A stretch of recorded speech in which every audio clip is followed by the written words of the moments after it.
Sa bawat pag-ikot ng gulong, may panibagong kwento tayong binubuo. At ang ating destinasyon dito sa payapang lugar ng Sitio Baag na matatagpuan sa San Jose, Tarlac. Kung saan ang lamig ng hangin ay bumabati sa bawat motoristang tumadaan at ang magagandang tanawin na tila ba'y isang reward pagkatapos ng isang makabuluhan na biyahe. At ang malinis at nakakamanghang tanawin ay sumasalamin sa kasibagan ng mga residente dito. Isang maagang umaga ng linggo, muling nagtipon-tipon ang Team Revzilla Motorcycle Club. Kasama si Jix Motovlog, Slash Motovlog at Trexie Ann Vlogs. Samahan nyo kami sa isang masarap na breakfast ride. Hindi lang sa pagkain, kung hindi para sa samahan, tanawin at adrenaline. Pinsan ni si Rex Padilla. lahat na naging Padilla. Ako po si Lakbay Kiko TV. Samahan nyo akong tuklasin ang ganda ng umaga kasama ang Revzilla family. Let's go! Umpisahan na natin ang video. Narinig ko kintuan.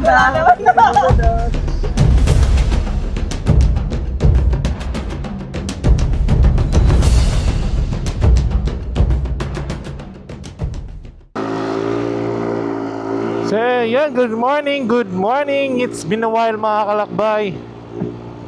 So for today's video is pupunta tayo or babalik tayo ng Sitio Baag kasama yung Revzilla family. Makakasama natin dyan siyempre si Boss Jix, tsaka yung mga ibang member ng Revzilla family, tsaka si Boss Rev. Nandyan din mga kalakbay. So what's new ngayon? First vlog natin to. Actually hindi naman first vlog, pero first motovlog natin na gagamitin natin tong DJI Osmo Action 5 natin plus DJI Mic Mini. Na-upload ko na rin pala mga kalakbay yung pag-review ko ng Osmo Action 5 tsaka Mic Mini. Yan, pwede nyong tignan sa aking channel kung paano i-connect, kung paano yung mga settings. Nagbigay ako ng idea, hopefully makatulong sa lahat ng mga naka-DJI Osmo Action 5. As of this moment, nandito na tayo sa may Balibago. Dito yung meeting point natin sa may Astro Petron. Ngayon ko na lang inumpisan yung vlog ko kasi kanina umalis ako ng bahay, napakadilim pa mga kalakbay. Yan, at least ngayon medyo maliwanag na. Makikita nyo na yan, medyo makulimlim, but hopefully huwag naman sana umulan. Tara, let's go. Tingnan natin kung sino na yung nandun. Malapit na tayo, dito na lang yun ha. Pakasarap talaga magmotor pagka umaga Pag maaga, actually wala pang ganong sasakyan, malamig pa. Mukhang nauna tayo If that's the case, mukhang masarap munang magkape nito. Kasama natin si Boss Jix, saka yung iba dito galing pang dinalupihan. Tapos yung iba dito lang nakita, pero mamaya makikilala natin yan. Tara, let's go. So yun mga kalakbay, marami-rami rin pala kami. Ito, yan mo naman yung mga motorsiklo. Napakarami niyan mga kalakbay. Yan mga kalakbay, maya-maya na ito, alis na kami. Roll na kami mga kalakbay. Yan guys, gear up na kami.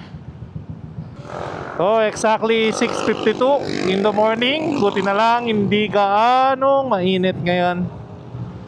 Nakisama ang panahon mga kalakbay.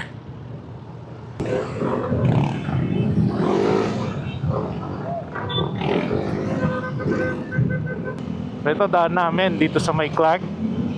Actually ito yung papuntang papuntang SM Clark. Tapos siguro kakanan kami dyan, doon sa may stoplight. Tapos ito, tingnan mo yung ginagawa MTR. Di ko alam kung MTR ang itatawag dyan, mga kalakbay. Yan yung ano, from Clark to Monumento, vice versa. Sana nga matapos na yan. Dati, dun sa mga naunang vlog ko, ang daan namin dun sa may Kapas eh. So ngayon, dito tayo dadaan sa may Clark. Dumaan na rin tayo dito before, kaya lang hindi ko alam kung na-vlog ko na yun. I think it's nung Nambalan. Pero ngayon, tignan natin. Baka naman may pagbabago na. Let's go. Ayan na, sa may rotonda, iikot lang kayo. Pero yung daan papuntang airport eh. Naalala ko nung nagpunta kaming Hong Kong, mga kalakbay, dito kami dumaan. Doon kasi yung Santa Ines. May daan din doon. Tapos ito, dinaanan namin to nung nag-Hong Kong kami. Ginagawa, hindi ko alam ano yung ginagawa dito. Lalim ng hukay eh. Para ba sa tren yan? Abangan natin, mga kalakbay. Yan, mga kalakbay, dito yung papuntang airport. Pero tayo, dito tayo. Yan. Tapos ito, ang alam ko, yan yung pagkagaling kang Clark South, SCTEX. Diyan yung daan, mga kalakbay. So dito yung mga kasama natin, nagpipicture-picture muna. Tignan mo tong daan na to. Wow! Grabe. Ito, kuhanan lang natin ng drone to, mga kalakbay. Tara. Yan o, tingnan mo, napakaganda oh. Solid. Wow, ang ganda. Ganda pala dito.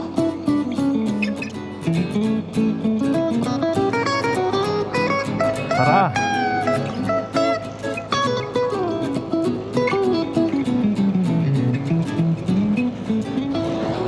Ito na, mga kalakbay, mag-uumpisa na ang kagandahan ng Sitio Baag, Tarlac. Hindi ko alam kung part na ito ng Sitio Baag, pero sa natatandaan ko, dito na magi-start yung mga magagandang tanawin. Tingnan mo naman yung bundok. Nakakatuhan tignan. Parang iginuhit talaga sa larawan. Grabe, napakaganda. Dito rin pala, mga kalakbay, yung Kapas to Botolan Road na under construction. Hindi ko lang alam ngayon kung hanggang saan na yung nagagawa nila. So ito, mga kalakbay, may nakita tayo dito sa daan na mukhang naplatan si sir. Ganda ng motor ni sir oh. Siyempre tutulungan natin yan.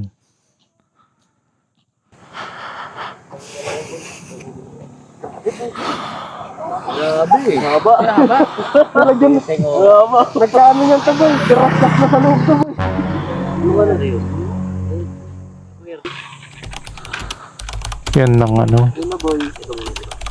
Ano boy? Lagyan mo muna ng ano boy. Magtanong ka kayo. Rex, hindi ka rito. Paano ba ito? Ito muna, di ba? Para marap siya. Tapos ito gagamitin mo pang pata. Tinulungan pala namin kanina. Si Idol Romel Padilla pala yon, yung tatay ni Daniel Padilla. Nakakatuwa pa nun, mga kalakbay. Tinanong ko pa si Jix. Pre, parang kamukha nung kung ganun sa kanya. Parang kamukha nung tatay ni Daniel Padilla. Yun pala, siya pala talaga, mga kalakbay. Grabe.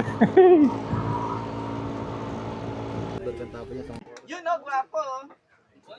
So mga kalakbay, nandito na kami sa Sitio Baag, Kapitana, kung hindi ako nagkakamali. Ay, ikaw magbabayad para sa lahat? So dahil weekend, siyempre maraming tao. Sama pala natin dyan si Boss G. Kanina nagpo-picture ako dun sa kamukha lang niya eh. Parang siya lang eh. Tito niya? Ano ko? Tito ko yun. Sa panaginip. May kasama din kaming artista ito, si ano. Yan. Anak sa labas niya. Ayaw papasukin. Ano anak sa labas si Dennis Padilla. Kasi Si ito Dennis pala daw yung ano, pinsan ni si Rex Padilla. Lahat na naging Padilla. Lalagyan Padilla. At saka, Hindi naman nagkakalayo. Buti pa na, nagtanong siya no, anong pangalan mo? Kiko, Padilla ka mo. So mga kalakbay, bababa lang tayo, medyo palusong dito. Dito mga kalakbay, mas maganda is pumunta ka yung super aga. Yung pa-sunrise pa lang.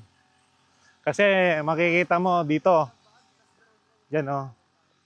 Makikita mo dyan may mga fog-fog pa.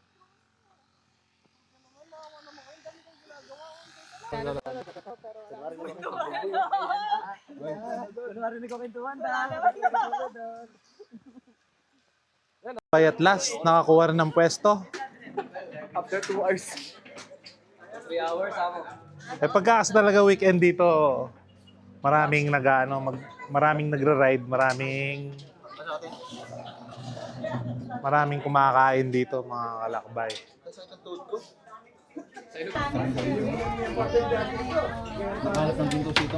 Akala ko talaga nagmamasa. May hinahanap din.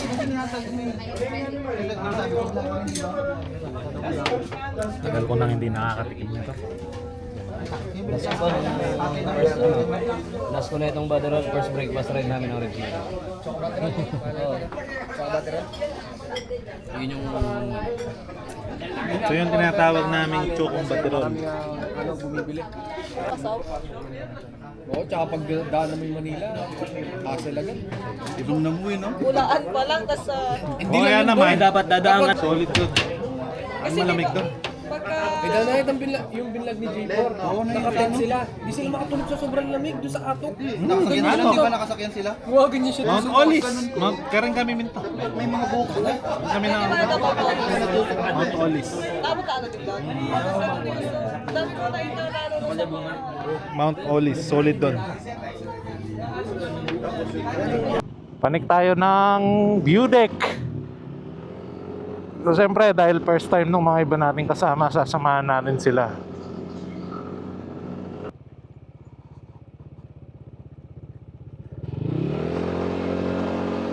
Ito may nagbibideo dito.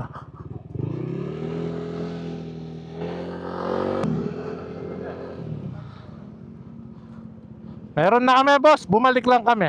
Kasama niyo yung anim kayo na sa?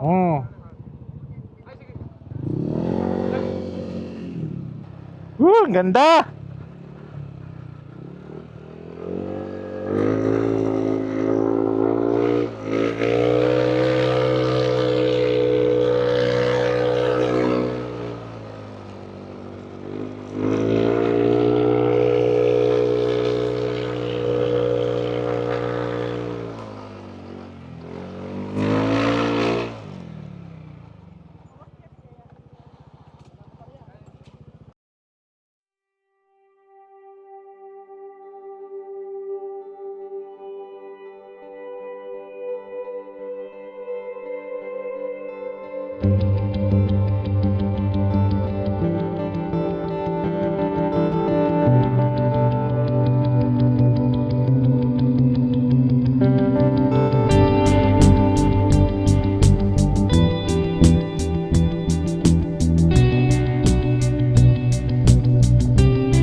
Ayun guys, gear up na kami.